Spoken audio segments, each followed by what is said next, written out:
Hey, hey, hey, welcome to the vent. It is Tuesday. We are continuing our series, Family Reunion. So, we've been in this for a few weeks now. We've had those conversations that we don't have, right? We've been talking about the things that we don't talk about. So, tonight we want to continue to just open up and create space, not just for us, but even for us to take beyond this moment to have with our family, to have conversations with our friends. But it is the symbolism. I couldn't get that out right. The symbolism of this is it's summer. A lot of people have family reunions during this month of July and August. A lot of people come together with family, take family trips. And in those moments, this is like these are the perfect moments to really have the conversations that we may not normally have, right? To share information that we may not share on a day-to-day basis. A lot of times we're not with all of our cousins, or we don't get to see our grandparents, or we don't get to see, the relatives that live out of state. But when we all get to come together, that is such an amazing time to share and exchange information and stories and memories, right? Because there's some memories. My sister and I my middle sister and I are 9 years apart, right? And there's some memories and some stories that she has that I don't have, and vice versa, right? Because even though we grew up in the same home, even though we have some shared experiences and shared relatives, there's some experience she's had with certain relatives that I haven't had. The same way there's some experiences that I've had with certain relatives and family and friends that she hasn't had. So we want to be able to share information, share stories, not just because, just for the sake of it, but because it can make such a big impact on us, right? So, hey, Tony. Tony's joining us from YouTube. Everybody come on in, welcome in. Hey, Miss Tracy, she is bringing us, she's coming to us from Facebook, so I'm super excited. I'm going to pull it up also on my phone because we almost got it all together, right? But the only, I guess, app or the only site that I cannot see is Instagram. And that's where we started. Hey, Janae. So I can see y'all. I got to pull it up. But I'm excited for this conversation tonight. Hey, mommy. My mom is up here. But tonight, our conversation is centered around history, like his story, right? Her story, and then your truth. Because there are so many things that we can learn when we learn more about our ancestors, when we learn about our grandparents, our uncles, our aunties, our cousins, different people in our families that maybe we got to get to know, or we don't know at all. Maybe they passed before we were born. Maybe, there were some circumstances that made it so that we didn't necessarily get to know that person or get to know that person well. And unfortunately, if we could just be honest, for many of us, we don't learn certain things until people pass away, or until people get older, or until, there's this drastic thing happens and then all this information comes out. But what if we were intentional about sharing space, sharing information, right? One thing that I've learned is that I have so much in common with relatives that I may not even be close to, but I learned that through shared conversation. I've learned so much information and so much about myself by learning about other people that I'm connected to. And I'm like, oh, that's why I like certain things, or that's why I eat certain things.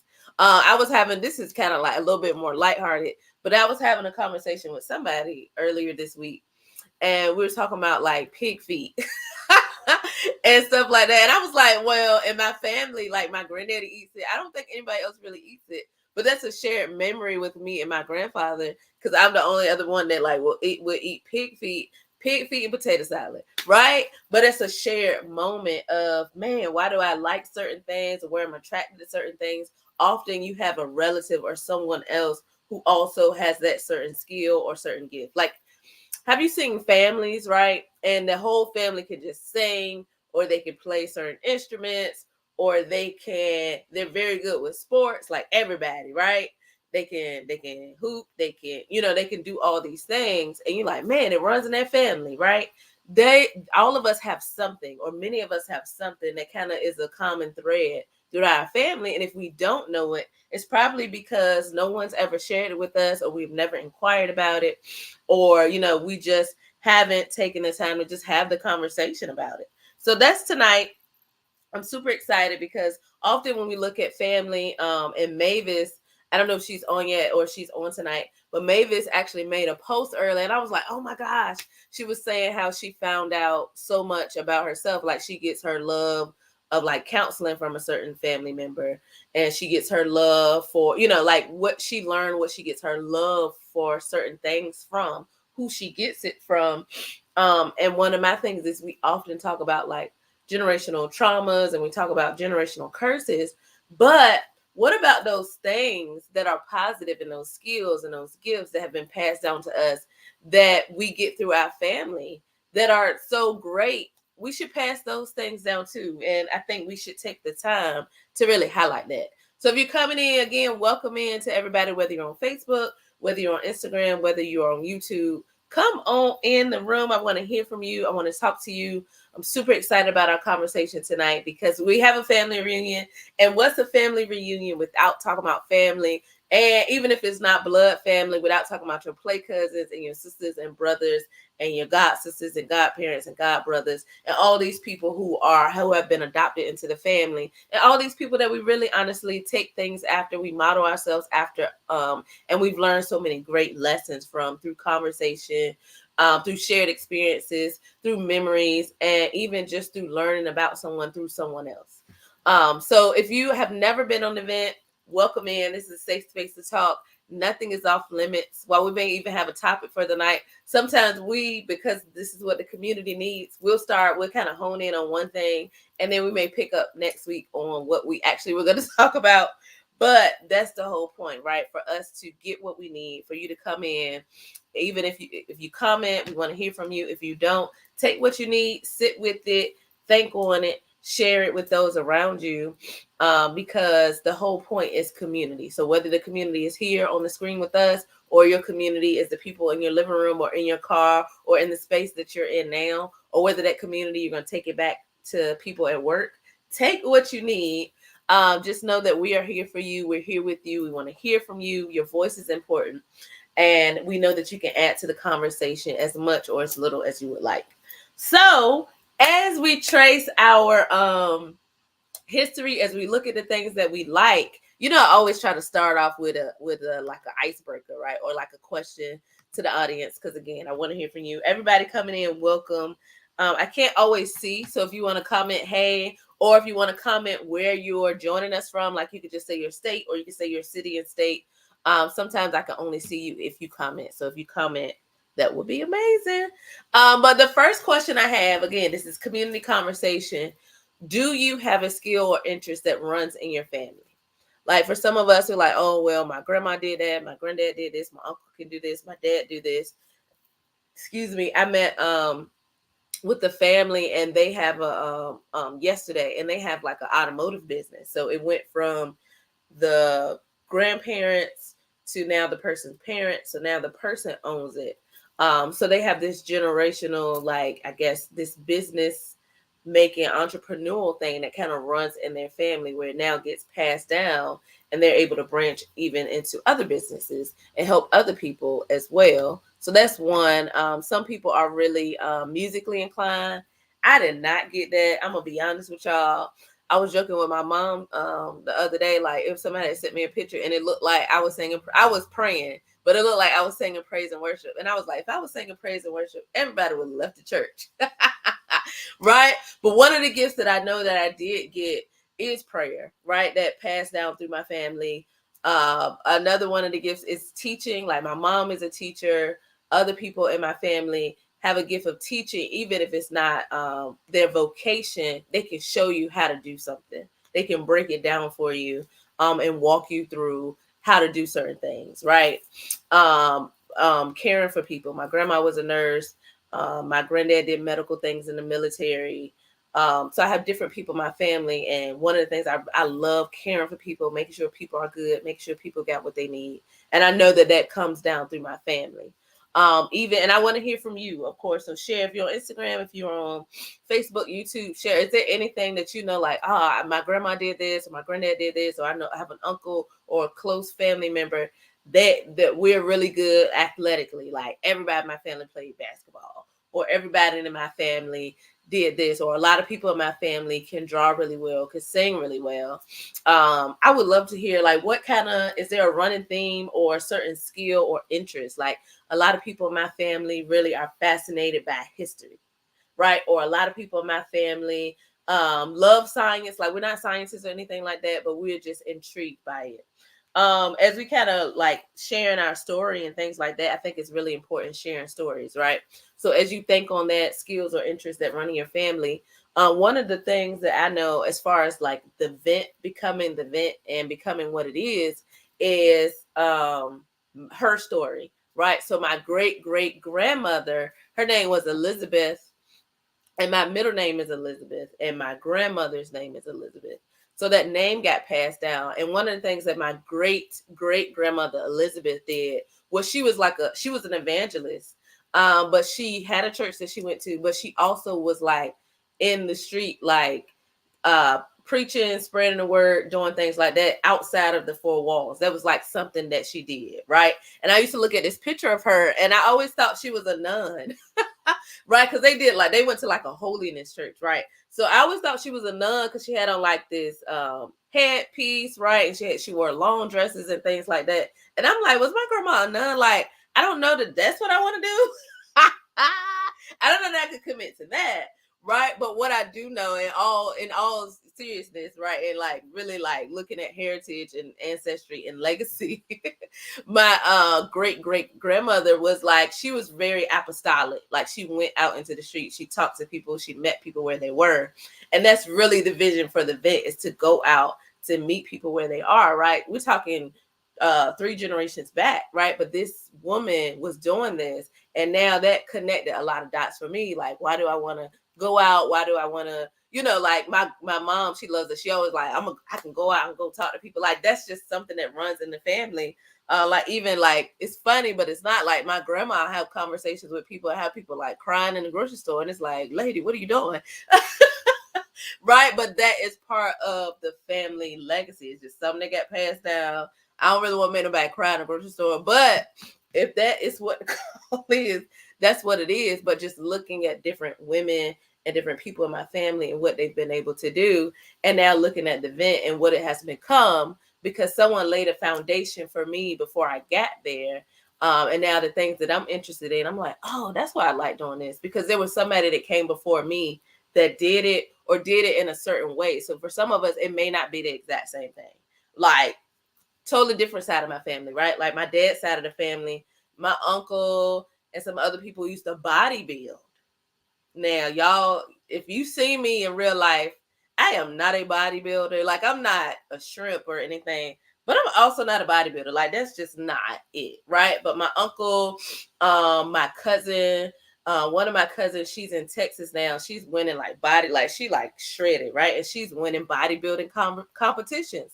I do know that I can, there's certain ways and things that I know to do to, like, I can lose weight, gain weight, bulk up. I know how to do that, and I can do that easily, right? That's a physical thing that I can do, but it's also a familial thing that's been passed down.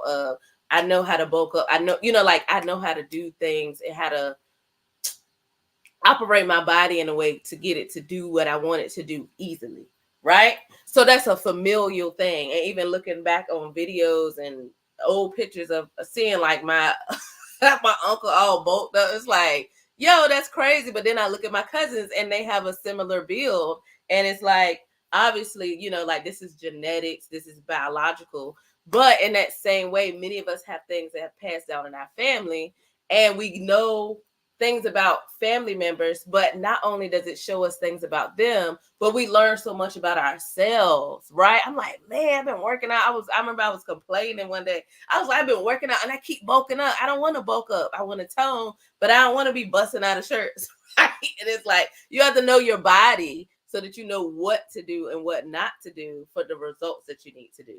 In the same way, for us looking at our future, for us trying to make a new path for ourselves, for our family, for our friends, for us trying to discover new things about ourselves and maybe why we like things, why we act a certain way in certain situations, why we do certain things. Often we have to take a look back at those who came before us. And often that is where the answer lies, right? It lies in the cousin, the uncle, the grandfather, the great-great-grandfather. And for many of us, especially as part of our, they said, thank you for keeping it real. I gotta be honest, because if I can't be honest with y'all and be safe in this space, I can't expect for you to be honest with me and be safe in this space. So that's some of my ups and downs, physically, spiritually, as well, as I look at my family lineage, and as I look at my ancestors and those who came before me who are still here. But one of the big things for us is, as we look at where I'm trying to go, we often have to look at where we've been and where our family line has been. And that often answers so many questions, right? And I know, many of us are part of Black culture. Many of us, our history has gotten lost, and we could just be honest, right? For things outside of our control, right? Many of us, because we're part of African heritage, or, Southern heritage, if we had a more oral history, some of that has been lost because of the nature of how we even brought to the United States. Much of our history, our family ties are hard to trace, right? But we start by looking at where we can, like whether that's a parent, whether that's a sibling, whether that's a long distance cousin, no matter who that is, asking questions to somebody, because often somebody knows something that you don't know. And it may seem insignificant initially, but as you learn things about people, it may seem insignificant, but it often can open many doors, and it can unlock some things for you, right? So you start learning things about yourself, and you start learning things about other family members, and then you're like, like that could be that little blurb, that little bit of information can be what makes such a huge difference for you moving forward, right? So Miss Rosa said, there are excellent cooks in my family. She answered, let me put that back up real quick. Actually, she answered the question about what are some skills or interests that lie in your family. And sometimes you don't have them. Let me be honest, because there's some people in my family that can sing. I can't sing, right? There's people in my family, who have certain talents. And I'm like, I can now, my great grandmother also could draw. And if I would put more time and effort into drawing, I could do it as well, because I can draw, I can sketch. But I don't put the time and effort into it. But I have noticed that, like, one of my little cousins can draw really well. My daughter can draw really well. And I know that they got that from my great grandmother.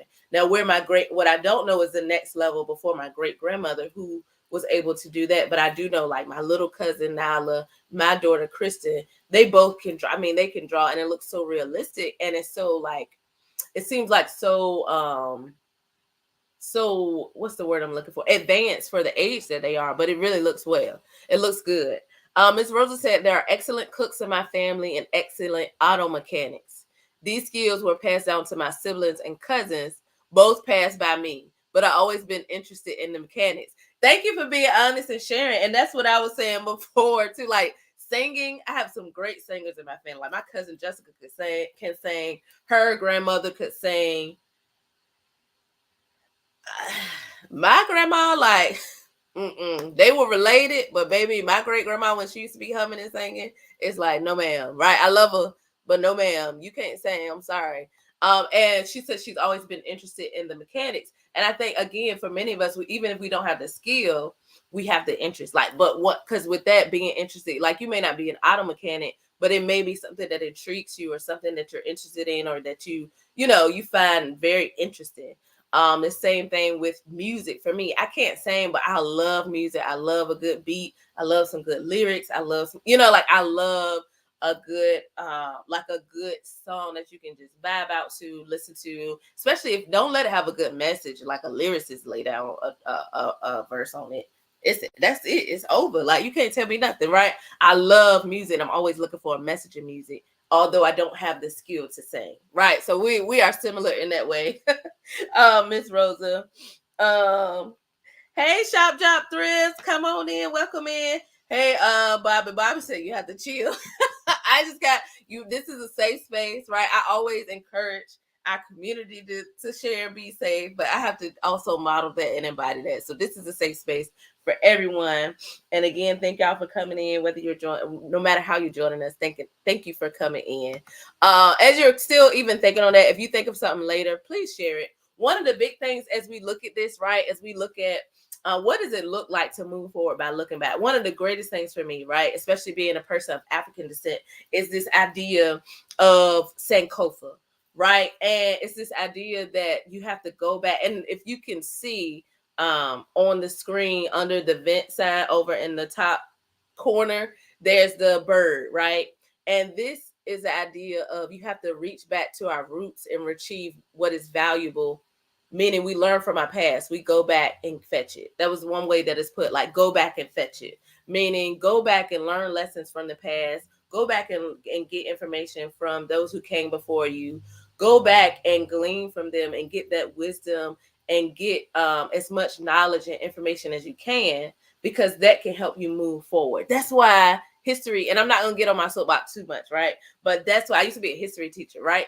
That's why history is so important, because things start clicking. I used to see those moments where my kids would learn something about history and they would connect it to what's happening now. And it clicked. Oh, that's why things are like this now. Oh, that's why. And I live in the area I taught in was a very tumultuous area, especially during like civil rights civil rights movement, during Reconstruction period and things like that. It was very tumultuous, right? We were not too far from where Nat Turner's revolt and rebellion happened. We were not too far from like some other big events that happened. So learning the circumstances around and behind and before that connected the dots for them. Oh, that's why this is such a big deal, because this is what was happening during that time, right? And for us, the same thing. This is why certain conversations get heated in my family, right? This is why I love auto mechanics. This is why, I can take apart a speaker and put it back together, because somebody came before me and they had this gift, this skill, this talent, and now they're helping me to build and move forward, because I now am able to embody that, and I've now connected the dots of what I'm interested in, the skills that I have, as well as what the people who came before me, what they were able to do, right? It starts putting the puzzle pieces together, right? And speaking of puzzles, craziest thing happened today while I was thinking about what we're going to talk about tonight, while I was thinking about like, what does this look like? How do we articulate? How do we talk about it, right? I was visiting with many of you know, I'm a hospice chaplain, and I was visiting with, well, she's not even a patient anymore, one of my former patients. She graduated from hospice, but she loved to do puzzles. And I was sitting there, and she had already put some of the pieces together, right? So I sat with her for a little bit, and we talked, and she had kind of put some of the pieces together. So I started taking other pieces and connecting them with what she already had put together. And she said, "Oh, you're doing better with this than I am." And I was like, "No, no, no. I'm not doing better than you are. You already put things together. So I'm just taking what I have and putting it with the foundation that you already laid. You helped me get to where I am." Right? And that was such a big moment, because often, when we look at different generations, because this lady is probably like 80, late 80s. When we look at different generations, we look at this in a competitive way, or we look at it in a way of, oh, they're so much further ahead than we are. Or us as maybe a younger generation, we look and we're like, man, we've made so much progress beyond what they did. But we can't take either of those in isolation, right? Because had she not laid the foundation, it would have taken me longer to put the puzzle together, right? But had I not come with a new set of eyes, what she had was great and it was a start. But what we were able to do together made the full picture come together, right? So we can't really say one is better or one is worse. But what we can say is somebody laid a foundation for us, and now we come and bring our piece that's part of the puzzle as well. And we now have this greater picture, not because somebody's better or worse, somebody's faster, or somebody did this better, but because we put all of our pieces together. And that was such an impactful moment for me. And she smiled. And this lady, I'm gonna be honest, she is not the nicest, right?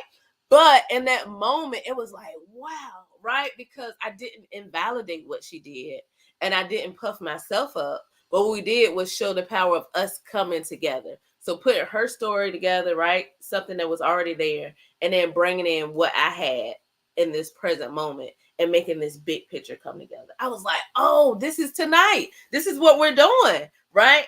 Hey, Gavin. But that's tonight. Like if you have to log off, if you pop out and come back in, that's tonight. It's taking what's already there looking at the picture and seeing what else we can bring to it so we can have this complete puzzle and bring all of our pieces in and know that what came before us is important to know, what we're working on now is important, but also setting up so that our children, our grandchildren, our nieces, our nephews, our community has something to build on moving forward, right? Because life goes on after us, right? I'm young today, but in 50 years, I'm not going to be young. And even me now saying I'm young depends on who you're talking to. Because to my daughter, I'm old, right? But to many of the people that I serve, I'm young. I'm like, man, they keep calling me young lady. Why are they doing that? Right? So depending on what space we're in, I might be young in some spaces. I may be older in some spaces. I've had people say yes, ma'am to me. Right? But the goal, kind of getting back on track is really looking at the wisdom and knowledge of those who came before us, looking at what we have now that we hold, and putting those things together so that we can build a better future and a better truth and a more clearer truth for those who are still seeking to find out, who am I, right? Our identity is often linked to those around us. Like, yes, we are our own individual, we're our own person. There's nobody else like you. Yes, true. Also, there are things we pick up from our family, and we need to address those things. There's some great things we pick up from them, right? Our athleticism, our musical capabilities, our ability to do math. Like my granddaddy don't use no calculator, right? Our ability to do math on our fingers, our ability to encourage people and to make people feel good. Often you do that, but I can almost guarantee you there is somebody in your lineage that also did that, and it may have been in a different setting, it may have been in a different context, but they also do the very same thing. Or they did the very same thing, right? Sense of humor. There's somebody else in your family, like, you act just like your granddaddy, you act just like your uncle, you sound just like I'm sure somebody has said that to you before, like, you sound just like this person, right? And you're like, oh man, I do, right? Because there's somebody else that often does the very same things as you. And we only learn these things by having conversations and being open to talk about the good and the bad, and being open to seeing the value in those who came before us, but also seeing the value in us coming together and creating something that's sustainable moving forward. So even as we talk about that, what is one of the things? So many of us, again, we kind of talked about, I guess, part of the plight or part of the downside, right? Because there's ups and downs of family history, is especially us that are part of the diaspora, is we don't always know our history. We don't always know past certain generations where we're from, or different languages that we spoke, or where we're really like, no, where you really from, right? We'll always know that. So even as you think about that, even as and depending even on how you grew up or where you grew up, sometimes you only know your immediate family, right? You know your parents, or a parent, a sibling, a cousin, but you may not know anything beyond that. So as we kind of think about that, as we ponder on that, as we consider that, what's one thing you wish you knew about your family's history? Like, what's one thing you just like, I wish I knew this, right? And as you kind of think about that, and again, this could be positive, this could be something that you're just I always thought about this, but I didn't want to ask, right? And you can share in the comments or not. Just think about it. If you don't want to share in the comments, I promise it's perfectly fine. But we do want to talk about it if you're open. And one of those things is, like, what's something you wish you knew about your family's history, right? I joke about this a lot, but I promise it's harmless jokes. But I know that I'm of African descent. Like, I understand that. I know that, right? I have a cousin on my mom's side that I have a couple cousins actually on my mom's side that do a lot of research on our family's history. They've done a lot of going through like historical texts and going through like censuses and different things to find out more about our family. So one of the things that we found out, right, was that and I joke about it, it's probably not, it's funny to me, but because there's certain things that I like, and I love to dance. There are certain things that I like that are part of Black and Brown history. And some of it is nature, some of it is nurture. We know that.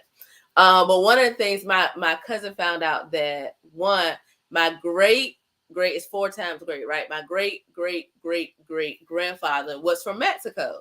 So I'm like, I've been trying to tell y'all all these years that I know I'm black and I'm Mexican. I've been trying to tell y'all that, right? And I joke about it, and like it's funny, but her saying that, it was like, all we talk about it all the time. Like we always talk about, like, we know we have some type of heritage that dates back to like some type of other culture, right? Just because of things that just keep popping up in our family, right? So when my cousin found that out, we joke about it, and I'm like, I try to tell y'all, I've been telling y'all this for years, right? That's why, that's why certain things I make just hit like that, because it's in my bloodline, right? But it's real. So we joke and it's real. But I think one of the great things is having that person in your family that's kind of like the family historian, right? Like, man, I didn't know that. I wish, and that, I guess how I'm answering this is, I wish I would have known, like, before, more about my heritage, right? Knowing that I have family from different areas of the United States, but also knowing people that originated from other countries, right? So people who came from Mexico, people who came from, I don't know what part of Africa or what country in Africa or what area or try, like, I don't know that. That's something that I wish I knew, right? That's something that I wish I could research further, right? Even names that have been passed on. Like I said, I have a cousin, her name is Elizabeth. My great grandmother's name was Elizabeth. My grandmother's name is Elizabeth, and then my middle name is Elizabeth. Like, where did that name originate, right? Like, why was somebody named that, and then why was it so important for people to pass that name down? I would love to know that, right? So what are some things, or what is something you wish you knew about your family history? I also, one of the other things I wish I knew more about some more of the women in my family, like, what are some things they did? What are some things they enjoyed? Where did they work? Like, what do they do? Like, I know I have family in like New Jersey. I have family, in different areas. I have family in Oakland. I have family in New Jersey. Like, how y'all end up over there? Right? Why are y'all up there? Like, what took you to those areas? And maybe that's me simply asking a question, like, what made your family move north? What made your family go west? What made your family go to Georgia? What made your family, like, why was it job? Was it safety concerns depending on the year? Like, what made y'all do that, right? Do y'all have those questions? And I'm just asking again. You don't have to share it, because some questions may be more sensitive, but sometimes we ask ourselves. Like, I asked, like, my grandma, my grandma, another thing she used to do was hum all around the house, no matter what time of day it is. She just humming. I done told you already she couldn't sing, but she would hum. And as I look on, like, especially like African heritage, right? Music is a big part of our heritage. So I wondered, like, did her mother, like, I wish I would ask my great grandmother about her mother. Like, did your mother sing? Did she, like, where do these things come from? Was that a nature thing? Was that a nurture thing? Was that something that you just do because it calms you, or because it helps you get through your day? Like, there's so many questions that I have, and maybe I need to ask people who are connected to them as well, right? So those things for me are like really big things for me. One, the vent, kind of told y'all about the vent before. My great grandmother, who was an evangelist, and she was in the streets, talking to people, but also knowing that there was something inside of her that made her want to do it. Like, I wish I could sit with her and ask her, like, what were your experiences like being a woman, in the early 1900s, and being in a space that was mostly occupied by men. Like, what does that look like for you? Like, now I could be called a preacher, but she, or a reverend or whatever, but that wasn't necessarily an option for her. So, like, what is that? What are some stories we could have shared? So the big thing with family history, right? It gives us a sense of identity, of why am I the way I am, right? Or why am I so nonchalant about certain things? Right? Or why some of us, there's some things that we really, really care about, right? And maybe that stem from somebody, again, who came before you, or maybe that stem from just you having an interest in something that you don't even realize was sparked by somebody else, right? So one of the things that family history does, right, whether it's her story, right, a woman that is in your family line, whether it's his story, a man that was in your family line, or is your truth as you look back and find more truth within yourself based on what other people told you, right? It gives you a sense of identity, right? Like, oh, okay, my granddad. Y'all seen the people who like, their granddaddy was a banker and then they were a banker, right? That's not by happenstance. Like that was something that was designed because there's a real interest there. And then not only was the interest already there, it's now nurtured and the education is given and you know what I'm saying, the empowerment is given and encouragement is given. So when we discover the thing, then we start to invest in it, right? Um, and then we start to put our efforts into it so that I know I see this interest in my child, see this interest in someone I have influence over. So now I want to nurture that so that you can continue to do it moving forward. And knowing that it gives us a sense of belonging, like, oh, you know, like, oh, I can do this because grandma did it and granddaddy did it and my cousin over here did it. So yeah, I belong in this group, right? Like we don't do things necessarily because other people did it, but sometimes knowing that other people did it can help push us forward and affirm us. Like I may not be I may not be able to draw well, right? But I love fashion and I love putting outfits together and I love, you know, like putting colors and matching colors and color theory, all of that, right? Not the best artist, but creatively, right? There are certain things that I can do. So knowing that, that helps affirm like, okay, other people in my lineage are artistic. This is how I express it. So I still belong to this group, even if I don't do it exactly how they did it, right? Knowing that my grandmother was a street evangelist. I may not do it exactly how she did it, and it may be because of technology, it may be because of style, it may be because of different personality, but I know that she did it. I belong to this group of people, right? And not just my great grandmother. I have uncles and people that were pastors and that are pastors. I'm part of this group of people, and I get to continue this legacy because of what they've been able to pass down for me, right? And it also and it may not always be a vocation, right? So it also shapes our hobbies, right? I was telling somebody earlier today, they were asking about fishing. I don't fish. I don't go fishing. I will cook the fish for you. I'm not really trying to go out there and fish in the hot sun and just be sitting there and touching the little stuff that you put on the hook. No, no, no, no, no. I don't want to do that. But if you bring the fish back, I cook them out. I got you, right? I got your back, right? I'm gonna do it. I'll do that part, right? But my daughter, on the other hand, she'll go fishing with my granddad and she'll do all that stuff and sit down and bake in the boat and you know, and I love that for them, right? But it shows me that okay, I may not be a part of that moment, but I'm a part of the hobby still because they bring the fish back and me and my grandma, me and somebody, we're gonna cook them for you. Right? So it even shapes how we view things. I may not be a part of the exact thing in the exact moment, exactly how you do it, but I'm a part of it in this way, right? And that helps us with other people as well, right? Like I said, some of my cousins are bodybuilders. I am not a bodybuilder. I support their journey. They be weighing food and doing all types of things, and I love that for them. I'm not gonna do that because I'm gonna eat pasta, and you know I'm gonna get kicked out the group. But what I can do is know when my body is telling me, like, okay, you need a detox this week. You need to drink some more water. I listen to my body to say what I need to do. Not the bodybuilder. I'm not gonna be out here, you know what I'm saying? But what I am gonna do is listen to my body when I know there's certain things that need to be done, and I know how to lose the the muscle weight, or I know how to do certain things because I understand how my body works, right?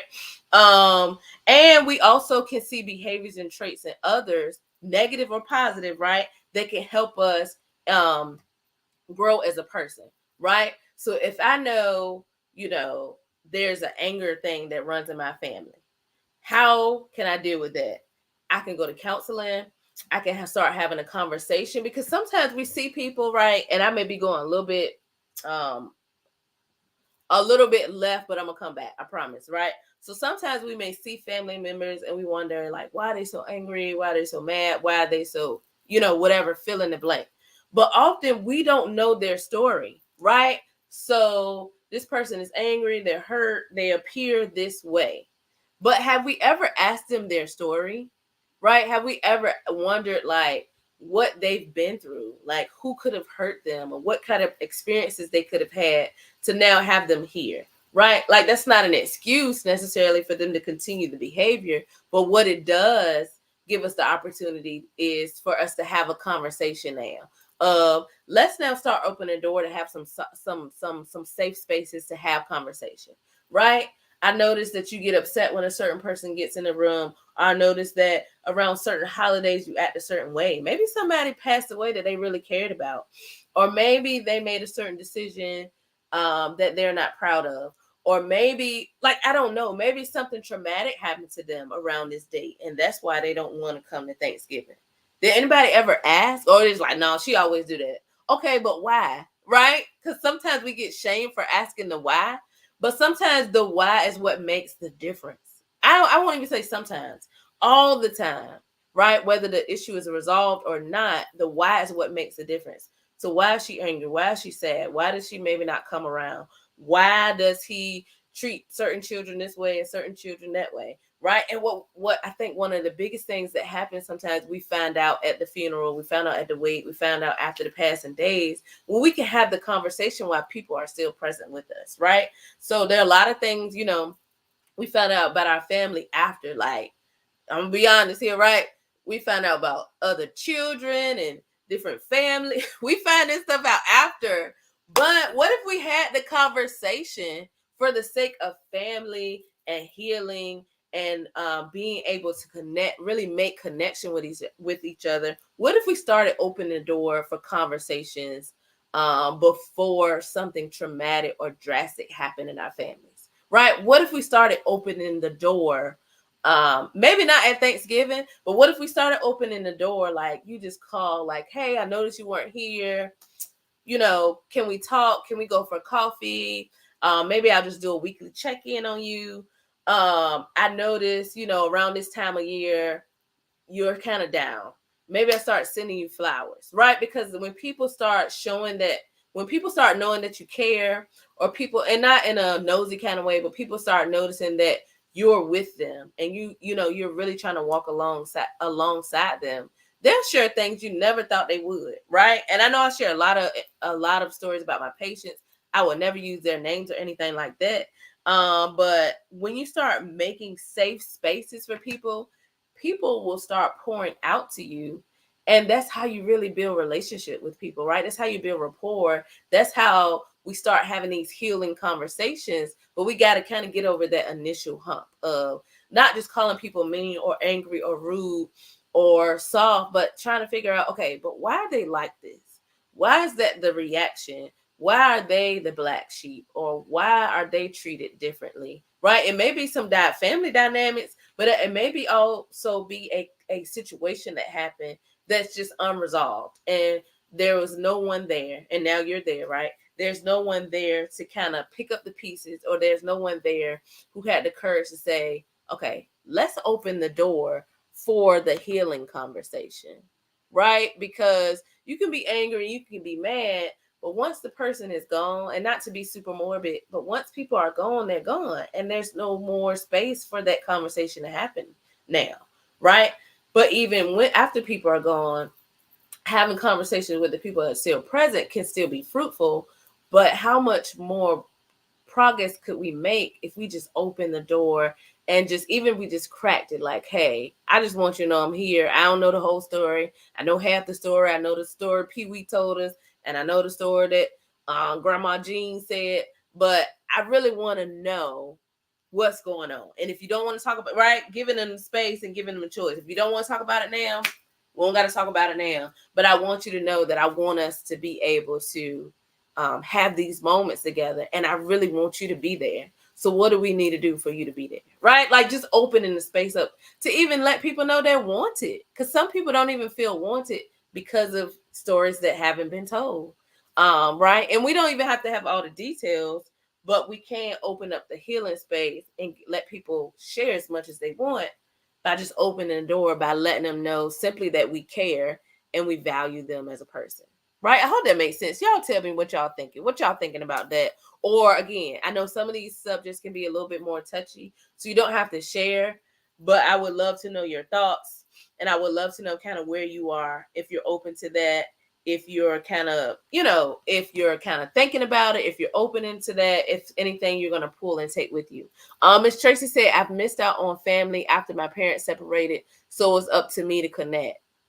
And then she said, I found out so many giving hearts and love, things I didn't see growing up.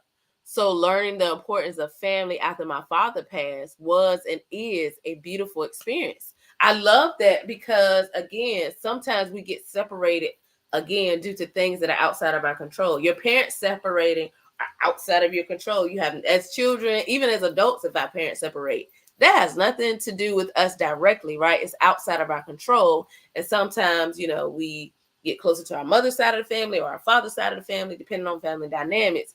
And we miss out on a whole side of the family because of one relationship that is no longer intact. So thank you for sharing that. And that is so important of knowing, growing up and learning so many things about your family, because it puts a lot in perspective. So thank you for sharing that.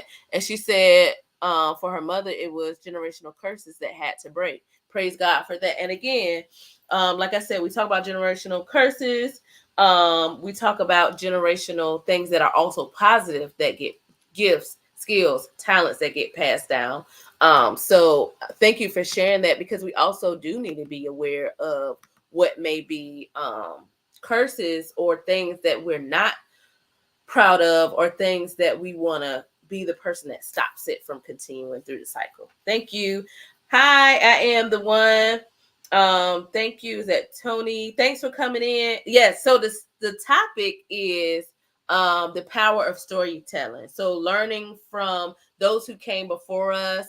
The more we learn about, like, our parents, our grandparents, whether it's uncles, aunts, cousins, the more we learn about our family and family ties, and gifts and skills that people we're connected to had, it kind of helps us with our identity and why we like certain things and why certain things are so important to us, because often that goes back to another family member, but often we don't have that information unless someone tells us. So we're talking about kind of the importance of sharing stories, sharing information, because that helps shape us and help us shape our family as we go forward and shape our choices. It helps shapes and affirms who we are in many times, because uh, for many of us, we may be the first to do certain things, but there was someone who could have made an attempt, or someone who worked in that same kind of area, even if they don't do the exact same thing, right?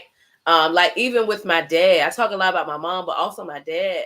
My dad is a general contractor. He works with his hands.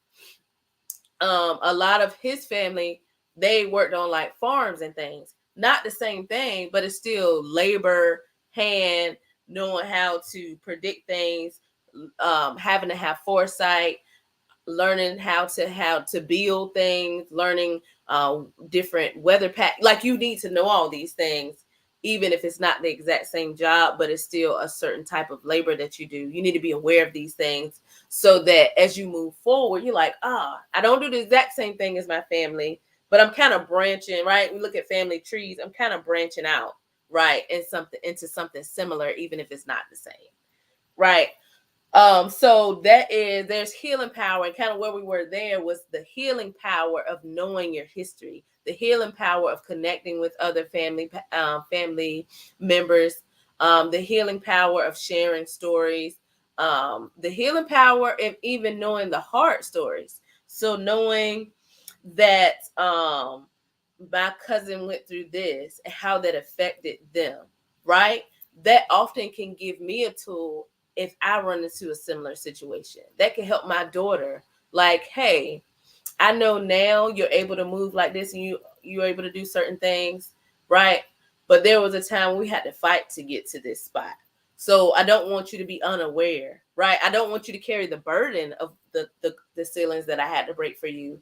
But what I do want is for you to be aware of the work and the determination that was put in by women and men that came before you, so that you can stand where you are now. So I want you to value what came before you, and I want you to have a connection to it. But I also want you to know that because the people that came before you were able to do it, now you can take this and you can do something great, and you can continue this and know that you can do it because those who came before you can do it, right? And you have the same grit and you have the same bloodline in you, to make a difference as well. So like, it's not new in a sense of you don't have to start from scratch, but it's new for you in a sense of maybe this is a different time and a different context, but knowing that nothing is impossible. Like, I want my daughter to always know nothing is impossible. And I also want her to know that even though there's some moments we probably think things look easy for me, and like, oh, you do this and you do that, sure, right? But I also want you to know that that came with some work, and it came with some hardship, and it came with some obstacles, and it came with some opposition, but that didn't disqualify me, right? Because sometimes our children and people see us and we think, man, you just making it. And it's like, no, opposition came and we overcame that, right? So I want her to know that when opposition hits you, it's not like, dang, my mama didn't have to go through this. Yes, your mama did. Like, you may not have seen it directly because I kind of shielded you from some things, but I want you to know the same way that I overcame whatever opposition came upon me, you have the same tenacity, you have the same grit, you have the same gumption, and you can get through it too, right? So it's encouragement versus, oh no, I went through this, right? It's not, oh, I went through this so you could have this. It's, I went through some things, and you'll probably have to go through some things, but I need you to know that you will overcome those things, right? Because of what's inside of you. Let me see. Tony said, I totally agree. The good and bad information benefits us and the generations to come. Not passing on the story leaves us in the blind. And that's it. That's why, and I'm gonna tell you, I told you I won't get on my soapbox tonight, right? But that's why knowing your history is so important, because that makes political moments and laws changing, it gives it a deeper meaning than just what you see in front of you. When you know that people literally gave their lives for certain things to happen, right? When you look at certain leaders, right? One of my big things, and I promise y'all, I'm gonna move on after this, is even looking at like the women's movement. Black women were not part of women's suffrage, right? Black women had to forge their own path. So Susan B. Anthony, and this is not bashing anybody, and I forgot Elizabeth Cady Stanton, you know, we celebrate them in history class. They were not fighting for people that look like me. Right? But there were, don't get it twisted. There were some women who were fighting for women who look like me. But those women also need to be highlighted, because Susan B. Anthony did not recognize or fight for my rights, right?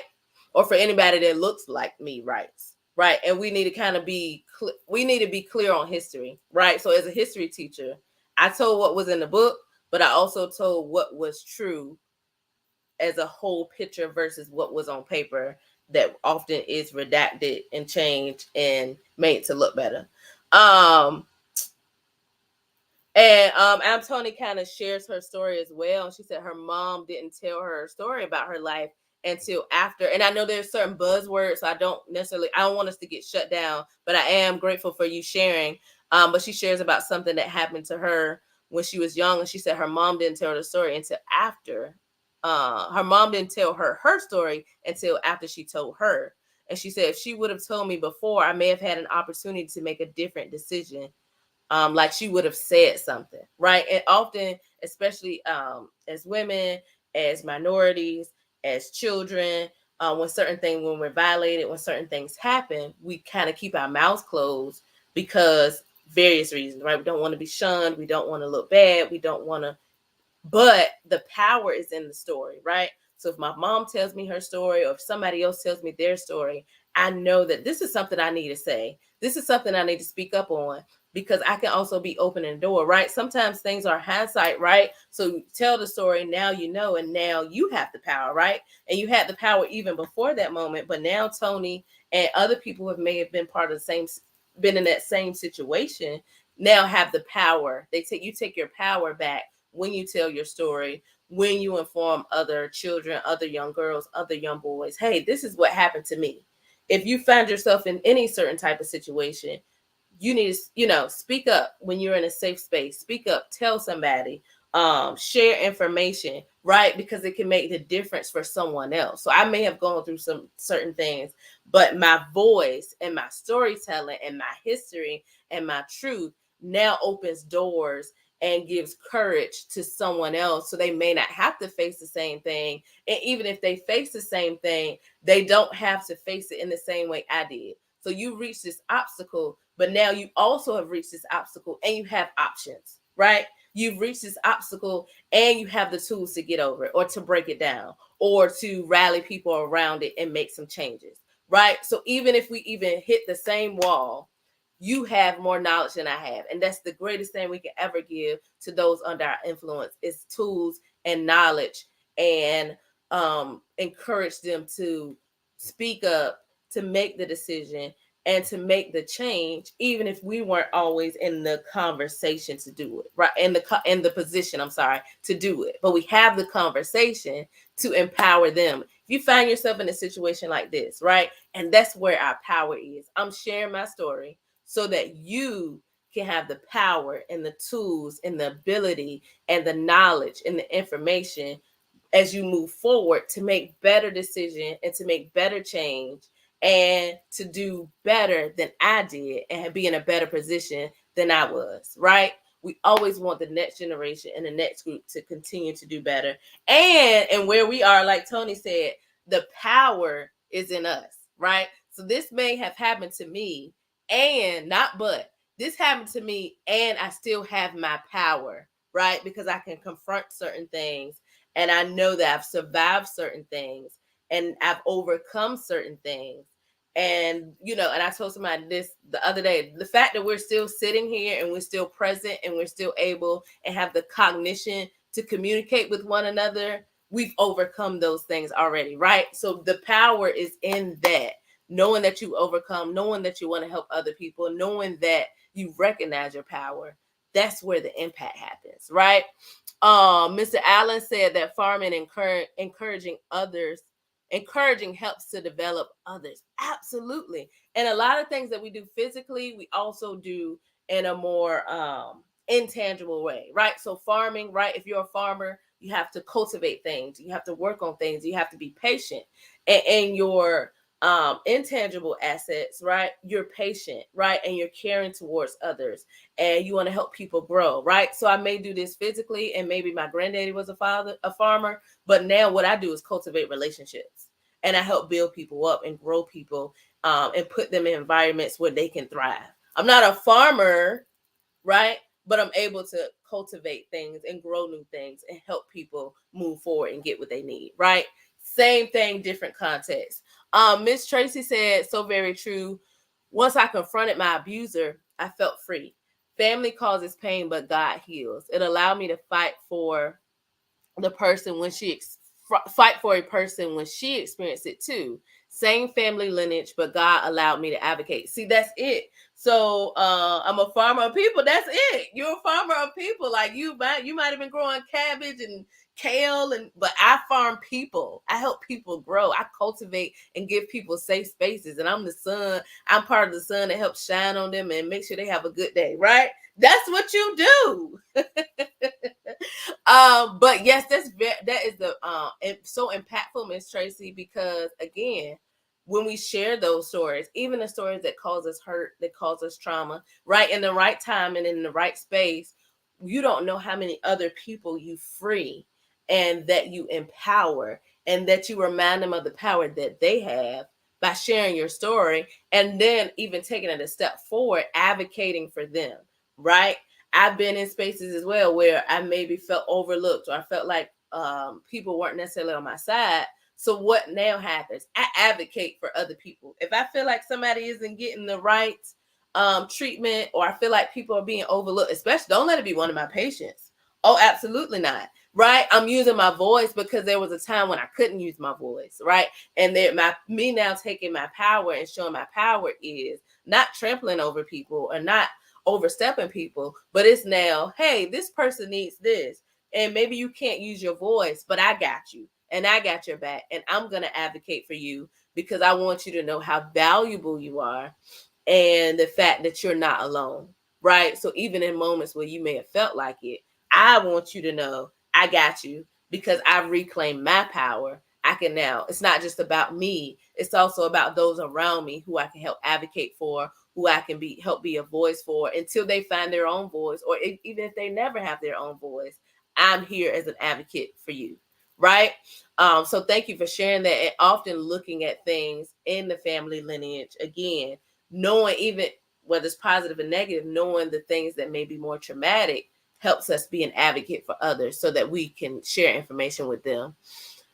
Miss Tracy also said it happened to a close family member as well. She was able to advocate for her. So we don't know the impact we can make by just sharing our story and then using the power to impact the lives of those around us. So thank you. That is so powerful. Thank you, Tony. Thank you, Miss Tracy, for sharing those things, because we don't even know who else is on this live that needed to hear that as well. So thank you for the impact you both have made, as well as your mother and different people who have impacted you, so that you can walk in your power. Mr. Allen said sharing experiences can transform one's life to greatness and to openness. Absolutely, because that's the thing. When you open the door and when you walk in your power and when you advocate, you empower so many other people to do the same thing. Like, oh, I see Miss Tracy, she shared her story with me. She did this for me. I want to keep it going. So now that's what we talked about, your truth, like knowing, looking back, right? That Sankofa moment, looking back, going back and fetch it, getting that wisdom and that knowledge helps us actually move forward, right? So knowing that empowers us to the point where we can build a greater future and we can empower those around us. It's so much bigger than us. We need it. And it's so much bigger than us to those that we have influence over, right? So yes, it opens so many doors. Being the person to just start the conversation, right, in your family about a iffy topic or a scary topic opens the door. You never know. When I tell y'all, it's so many things people have shared with me, and I'm so grateful. Don't get me wrong, but sometimes I'm like, wow, I can't believe you shared that with me. But I'm grateful that I'm able to help create safe spaces, because I have sat down with people the first day and they just told me everything, and I'm just like, whoa, right? Not in a bad way, but like, wow, you felt safe to tell me that. So I'm gonna be very intentional about my response to you, because what we don't want is for people to clam up, right? We kind of like open up the space and then we don't know what to do with it, right? So I would say, don't clam up. If somebody starts opening up, let them share, and then find, either trying to find some common ground or just find a space of, what, I see you, I hear you. I'm sure that was difficult for you, not pacifying it, but empowering them, like, man, you shared that. I'm grateful that you feel safe sharing that with me, and letting them know and assuring them that you got their back and you're with them as well, right? And vice versa. And Miss Rosa, and not rushing it. We talked about that last week too. If somebody wants to share some, but not everything, if someone because this happens, right? People start crying, or people start, kind of like being a little bit more hesitant. Let them share as much or as little as they want, and be patient as they share, because some things that people may share with us, as you continue to have conversations and as you continue to kind of walk in this space of storytelling and shared stories and opening the door, don't rush people, right? Give them the space to share and to cry and to pause, right? Because often we want to respond. Give them, sometimes just pause. If they pause, you pause too, because they may be trying to gather themselves to share more. Or they may be pausing because that's their limit for the day. They may, like, imagine the first time you're sharing something deep for you, you're like, oh, even sometimes we start talking, we're like, oh, I can't believe I just said all that, right? So give them the space to like kind of wrestle with it, speak about it, but also like, hey, if that's all you want to share for today, we can come back and talk about the rest later. But know that I got you, and I'm here with you, right? And I hear you, and I want us to continue to build this, right? Just making it safe versus making it like spill the beans, right? Miss Rosa said, exactly. Sometimes we feel that we're the only one dealing with a particular situation, right? So that pulls us again, that belonging part of my identity and my belonging. I belong here, and I'm part of something else. whether it be good, bad, and different, I'm not alone in this feeling. I'm not alone in this experience, right? And sometimes we don't always even have to resolve the issue, right? Many of us, and I'm that, right? I try to be the problem solver. I want to get us through this. I want to. Sometimes people just want to share, and we just find that we have common ground, and that's enough for this setting, right? So we've talked. We found our common ground. I shared my story with you. You shared my story. You shared your story with me, or not. Maybe it was just time for one person to share. We don't always have to resolve the issue. Sometimes people just need to get the weight off. And that's one thing I've learned, especially as me trying to be a problem solver. You don't always, you can, first of all, you can't solve everybody's problem. You just can't do it, right? It's impossible. But sometimes all people need is for you to listen, and for them to share their story, and for you to just listen and be present. Just be there. Sometimes that's all you need, right? You ever call somebody and you just told them something and you didn't really care to hear what they had to say. You just wanted, you just needed, you just knew that they were a safe space to just kind of like lay this down, right? So I think that's probably us for tonight, right? We went over a little bit, but I want to thank y'all for coming in. But the biggest thing I guess for tonight is knowing that it's okay to share your story, knowing that there is power in your story, and knowing that you don't have to always resolve issues, but the big step is just simply opening the door for the story to be told, asking the questions, creating the space so that people feel safe to talk. Um, and it's what Tony said. When you share your story, there's likely another you in the room, similar to what Miss Rosa said, right? There is healing available. So us just seeing the healing. Thanks Shop Drop Thrifts for inviting Tony in. I'm glad y'all came in. Thank y'all for sharing your stories. Thank you for everything that you all shared tonight. It was enriching for me. It was eye opening for me. The biggest thing now before we kind of close out is if you would like to, again, if you would like to share, we are a safe space.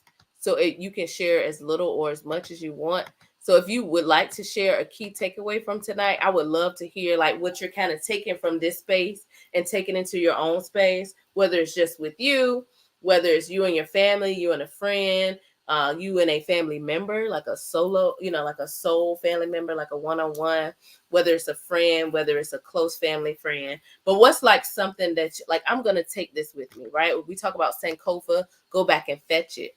What are you taking with you? And I'll share first. I think it's a mix of what Tony said and what Miss Rosa said. Like, you never know if there's another you in the room. Often we think we're the only person going through certain things. Often we think we're the only one trying to figure out certain things or trying to forge these new paths. But there's someone else who may have been in a similar situation, or someone else who may have similar gifts that you have, but we don't know until we share. So, share it for the other you in the room. And I really appreciate that because it reminds us, like, we know, but sometimes we need that reminder that you're not alone. Thank you. But I appreciate you all for coming in again. I know we kind of went over a little. We try to keep it between 45 minutes and an hour, but sometimes it just gets so good, right? We got to keep going. But for the new voices that entered the space, for the people who come in weekly, for the people who come in consistently, for the people who come in and comment, for the people who come in and just listen, for the people who come in and share with others, thank you, because you make the vent what it is, right? We would not be what we are without community, right? I can't have a conversation up here by myself. I could, but I don't think it would go well, right? So the many voices that are here, the many ears that listen, for you sharing it with your family, I appreciate y'all so much. The vent is not the vent without you. Let's see. And while you're kind of thinking about your takeaway, I'll share some others. I am the one said I'm an advocate for womanhood to teen girls, and this conversation reminded me of my why. Yay! I'm glad. See, that is why the community is here. Sometimes, like we said, we need that reminder. Shop Drop Thrift said sometimes we need reassurance that we're on the right track. That's it. That goes right along with that. You need that. Sometimes that reassurance is what makes the difference, right? One of my friends sent me this reassuring text message today, and I was about to cry. But it like all the things she said, I knew. But sometimes you just need someone to remind you what you're doing. Like you're doing a good job. You're doing all that you can. You're making an impact. Like sometimes you need that reminder, not in a like a full of yourself type of way, but in a way of, I know you have some down days. I know you some days where you question what you're doing, but I want you to know that I'm proud of you, right? Sometimes you need to hear that. So again, thank you all for coming in. Thank you all for sharing, for spending time. I know that everybody has life happening. So just the fact that you took an hour out of your evening or you took time out of your evening to be here with us, that means a lot to me. That means the world to me. Miss Tracy said she is just so grateful to have a safe space to be transparent, not judge, and that there are others we can share with and encourage. Absolutely. That's the goal of the event, right? So thank y'all for coming in again. We'll be back next Tuesday. If you would like to continue the conversation, we do have our vent vestibule, which is just simply, it's a group meet where some of us meet and we just talk. So if you have any like lingering thoughts through the week, some of us will drop little encouraging phrases or encouraging words, or we might just drop something like, if you were an emoji, what would you be? Right? Just something to keep you going through your week. Sometimes you need something lighthearted. Like these conversations are great, but sometimes you just need a laugh throughout your day, or you need just a little encouraging word.